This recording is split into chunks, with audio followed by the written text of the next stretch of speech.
다양한 동물의 생태를 알아보고 그 속에 담긴 과학을 찾아보는 시간이죠. 과학관여 동물원 코너입니다. 네, 오늘도 이동훈 기자와 함께하겠습니다. 어서 오세요. 안녕하세요.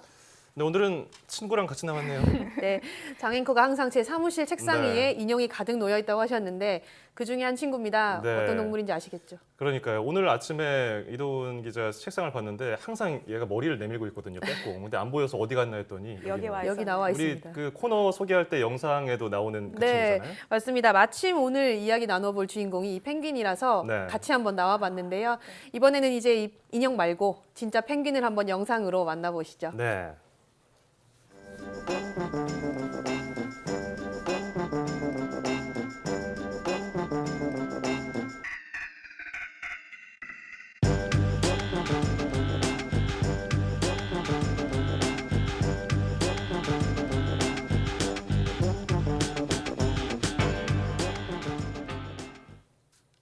실제 펭귄도 이 인형만큼 참 귀여운데 우리가 펭귄 하면 남극의 신사라고 많이 하잖아요. 그만큼 남극을 대표하는 동물이라고 볼 수 있죠. 아무래도 이 펭귄 하면은 눈밭에 이제 그렇죠. 걸어 추운 다니는 곳에서 사는. 남극을 떠올리게 되는데 네. 이 펭귄 중에는 따뜻한 곳에 사는 펭귄도 있습니다. 음흠. 그래서 제가 이 대표적인 두 종의 따뜻한 지역에 사는 펭귄을 만나보고 왔는데요. 바로 아프리카 펭귄과 훔볼트 펭귄입니다. 지금 같이 있는 인형은 머리에 눈이 쌓였으니까 추운 곳에 사는 펭귄일 거고 아마 그렇지 않을까요? 예. 아프리카 펭귄은 뭐 이름에서 느껴지듯이 어디에 사는지 알 것 같은데 훔볼트 펭귄은 따뜻한 곳에 사는 겁니까? 네, 이 말씀하신 대로 아프리카 펭귄은 이름처럼 아프리카 케이프 지역에 사는 펭귄입니다. 네. 따뜻한 지역이죠. 훔볼트 펭귄도 역시 평균 기온이 높은 남미 지역에 사는데요. 주로 페루 남부에서 칠레 북부에 이르는 바닷가에 서식을 합니다. 이 두 종이 우리나라에서도 가장 많이 사육하는 펭귄 종이라고 합니다. 지금 화면에 두 종이 모두 나와 있는 건가요? 네, 이 언뜻 봐서는 잘 구분이 네, 안 되죠. 똑같아 보여요. 네, 그래서 다시 한번 보시겠습니다. 아. 이 두 종이 지금 각각 아프리카 펭귄과 훔볼트 펭귄인데 혹시 다른 점 아시겠어요? 이렇게 사진을 멈춰놓고 보니까 알겠네요. 이렇게 점박이도 좀 다르고 색깔도 조금 네, 다르고요. 이 부리 쪽을 보시면 예. 네, 이 아프리카 펭귄이 아. 까만색으로 돼 있는 반면에 이 예. 훔볼트 펭귄은 부리와 이 입이 그 몸이 연결되는 부분 이쪽이 네. 조금 더 붉은색이 더 넓게 나타나는 것을 보실 수가 있습니다.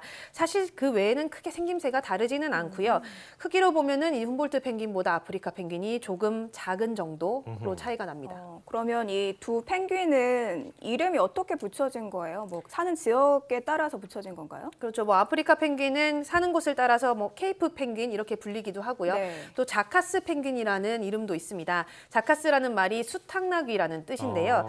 이 아프리카 펭귄이 내는 소리가 가끔씩 닭나귀를 닮아서 이런 이름이 붙었습니다. 예. 이 참고로 아프리카 펭귄이 뽀로로의 실제 모델이라고 합니다. 주인공이 따로 있었던 거예요? 네, 그렇습니다. 이 훔볼트 펭귄도 역시 사는 곳에서 이름을 따왔는데요. 남미 해안을 따라서 남극에서 적도로 흐르는 해류의 이름이 페루 해류 또는 훔볼트 해류입니다. 그래서 이 지역 연안에 사는 펭귄이 훔볼트 펭귄이 된 거죠. 예. 근데 사는 지역이 완전히 다르잖아요. 근데 한 둥지에서 한 가족으로 사는 게 가능할까요? 물론 이 사는 곳은 대륙 자체가 다르긴 한데요. 네. 환경은 별로 뭐 차이가 없습니다. 그래서 보통 10도에서 20도 정도의 비교적 따뜻한 해류에 사는 펭귄들이다 보니까 국내 아쿠아리움에서도 20도 정도의 온도를 유지해주고 있고요. 네. 또 수온도 한 18도 정도를 맞춰주고 있는데요. 먹이도 보시는 것과 같이 같은 생선을 먹기 때문에 두 종 모두 문제없이 생활하고 있습니다. 심지어 이곳에서는 서로 다른 두 종끼리 커플이 돼서 알을 여러 번 낳은 경우도 있다고 합니다. 종이 달라도 커플이 될 수 있나 보네요. 네, 굉장히 그렇다고 신기하네요. 합니다. 네. 근데 또 펭귄이 의외로 부부 금슬이 좋은 동물이라고 네, 하더라고요. 맞습니다. 이 펭귄이 프로포즈를 할 때 수컷이 조약돌을 선물을 합니다. 아. 그래서 받아주면 이 조약돌을 받아들이는 건데요. 예. 이 알을 낳으면 사이좋게 부부가 번갈아서 품는다고 하는데 실제로 제가 다녀온 이 아쿠아리움에서도 한 일주일 전쯤에 알을 낳은 아프리카 펭귄 커플이 있었습니다. 네. 어떻게 지내고 있는지 사육사의 설명을 한번 들어보시죠. 일부 일처제를 하고 있어요. 사람처럼 한번 짝을 맺으면 계속 같이 살고 있거든요. 지금도 한 쌍이 알을 낳아서 키우고 있는데, 알 품고 있는데, 이제 알 품을 때는 교대를 해요. 야생에서도 마찬가지로 교대를 해서 한 마리가 사냥을 해서 먹고 오면 물어다 주기도 한다고 하더라고요. 정말 부부 사이가 좋아 보이는데 알도 교대로 품고 뭐 사람으로 치면 육아를 교대로 하는 거니까 그렇죠. 사람보다 낫다는 생각도 들어요. 네. 제가 갔을 때 이 알을 품는 펭귄 부부를 유심히 관찰을 한번 해봤는데요. 네. 이 혹시 스트레스를 받을까봐 지금 보시는 것처럼 이 둥지를 가려놨습니다. 아. 그런데 이 수컷 펭귄이 수시로 먹이를 물어다가 둥지 안으로 넣어주고요. 또 이 네. 둥지 안에 보시면 이렇게 나뭇가지로 네, 지금 가고 있네요. 네, 그러네요. 예, 포근하게 만들어줬는데 이 예. 나뭇가지를 계속 물어다가 둥지를 보수하는 모습을 볼 수 있었습니다. 그러면 저 둥지 안에 지금 알이 있는 건가요? 그렇죠. 네. 펭귄이 보통 1년에 알을 2개 정도 낳는데요. 네. 한 번 알을 낳으면 하나를 낳고 또 한 2, 3일 있다가 또 하나를 낳는다고 해요. 그래서 네. 제가 갔을 때는 저 안에 알이 하나가 있었는데 아마 지금쯤이면 저 둥지 안에 알이 2개 정도 돼 있지 않을까 생각을 하고요. 이렇게 한 40일 안팎으로 번갈아 가면서 네. 교대로 알을 품고 나면 새끼가 태어나게 됩니다. 근데 이 펭귄 알이 사실 무정란인 경우가 많아서 부화까지 성공하는 데는 조금 어려움이 있다고 합니다. 그렇군요. 펭귄이 태어나기도 쉽지가 않은데 이게 정성이 보통이 아니기 때문에 귀여운 새끼 펭귄이 잘 태어났으면 좋겠어요. 네. 자, 그리고 펭귄 하면은 지금 영상을 쭉 봤지만 계속 뒤뚱뒤뚱 걸어 다니거나 배를 깔고 슉슉 네. 슬라이딩하거나 하는데 이 날지 못하는 새로 알려져 있잖아요. 과학적으로 맞습니다. 어떤 근거가 있을까요? 이 보신 것처럼 앞다리 모양이 날개가 아니라 좀 지느러미와 네네. 비슷한 맞아요. 형태로 돼 네. 있잖아요. 이 하늘을 나는 데는 사실 어마어마한 에너지가 들기 때문에 펭귄이 진화하는 과정에서 아무래도 비행보다는 잠수가 더 유리하다라고 판단을 하고 이 날개 자체를 잠수가 유리한 쪽으로 능력을 키워온 것으로 과학자들이 추정을 하고 있습니다. 그러니까 생존을 위해서 적응을 한 거네요. 그래서 네. 몸 바뀐 거네요. 그렇죠. 또 펭귄이 뒷다리에 지방층이 두껍고요. 골밀도가 높아서 하늘을 나는데 아주 불리한 편입니다. 그 대신에 이제 물속 생활을 많이 하는 만큼 물속에서는 뭐 날아다니듯이 아주 빠른 속도로 헤엄을 칠 수가 있습니다. 그러면 저 앞다리 말고도 그 물속에서 수영을 잘할 만한 몸의 특징이 있나요? 이 펭귄이 시속 40km까지도 헤엄을 칠 수가 있다고 빠르네요. 해요. 예. 네, 일단은 보신 것처럼 몸이 유선형으로 날렵하게 생겼잖아요. 네네. 그래서 헤엄에 유리한 조건을 갖추고 있고요. 또 펭귄의 털에 방수 능력이 뛰어납니다.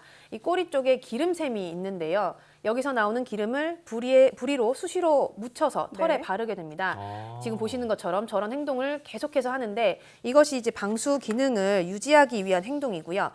이렇게 펭귄이 1년에 2번 정도 털갈이를 하는데 새 옷을 갈아입어서 방수 기능을 높이는 것 같은 이런 효과를 낸다고 합니다. 네, 또 뭐 생긴 새라든가 털에 물 속에서 잘 적응할 수 있는 그런 비결이 숨어 있었다 네. 이렇게 볼 수 있을 것 같은데 또 우리가 펭귄 하면 뒤뚱뒤뚱 이렇게 귀엽게 걷는 모습을 떠올리는데 의외로 다리가 길다라는 얘기가 있더라고요. 네, 맞습니다. 사실인가요? 한참 동안 이제 그 사진이 한번 떠돈 적이 네. 있었어요. 실제로 펭귄의 몸을 엑스레이로 촬영해 봤더니 지금 다리가 나오고 있네요. 네, 90도로 보시는 것처럼 꺾여 있는 것을 볼 수 있죠. 네. 예. 네, 이렇게 무릎을 완전히 구부리고 있는데 무릎을 구부리면 훨씬 빠르게 움직일 수가 있다고 합니다. 예. 그래서 또 물론 진화 과정에서 이런 변화가 조금 더 생겼을 것으로 추정하고 있고요. 이 다리를 쭉 펴게 되면 펭귄의 키가 몸 길이의 절반 정도, 야. 더 1.5배 정도 더 늘어나게 된다고 합니다. 숨어 있었던 거네요. 결국엔 예. 다리가 숨기고 숨겨져서. 다니는 거죠. 아. 이동훈 기자 혹시 취재하다가 저 무릎 편 펭귄을 못 봤습니까? 안 펴더라고요. 아, 펼 그래요? 수가 없는 것 같아요. 그래서 구조상 그렇게 마치 진화가 치마를 입은 됐군요. 것처럼 네, 예. 이렇게 뒤뚱뒤뚱 계속 걷는 모습만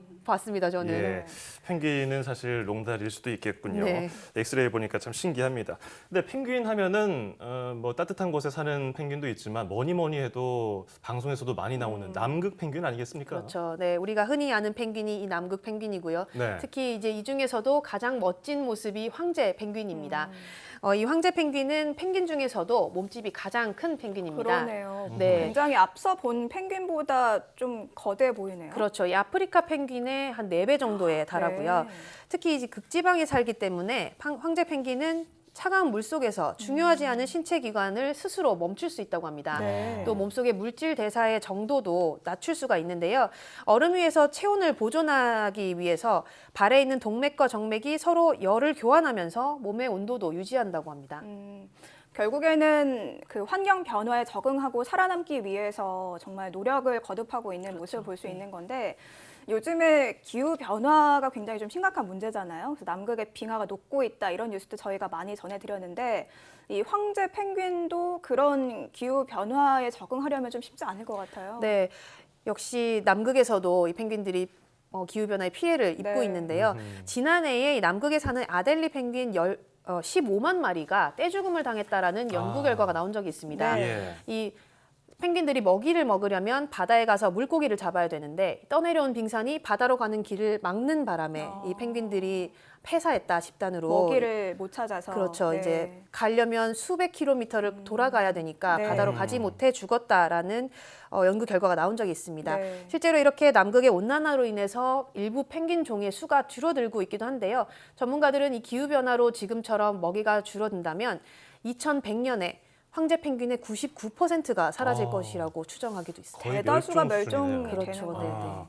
아니 안 그래도 펭귄 아까 무정란이 많아서 네. 부화하기가 쉽지 않다고 그러게요. 그랬는데 이런 기후 변화 때문에 또 엎친 데 덮친 격이 아닌가 생각이 듭니다. 네. 자, 뭐 기후 변화로 심각한 위협을 받는 동물들 더 이상 없었으면 좋겠고요. 남극의 신사 황제 펭귄부터 따뜻한 곳에 사는 펭귄들까지 오늘 펭귄에 대해서 잘 들어봤습니다. 고맙습니다.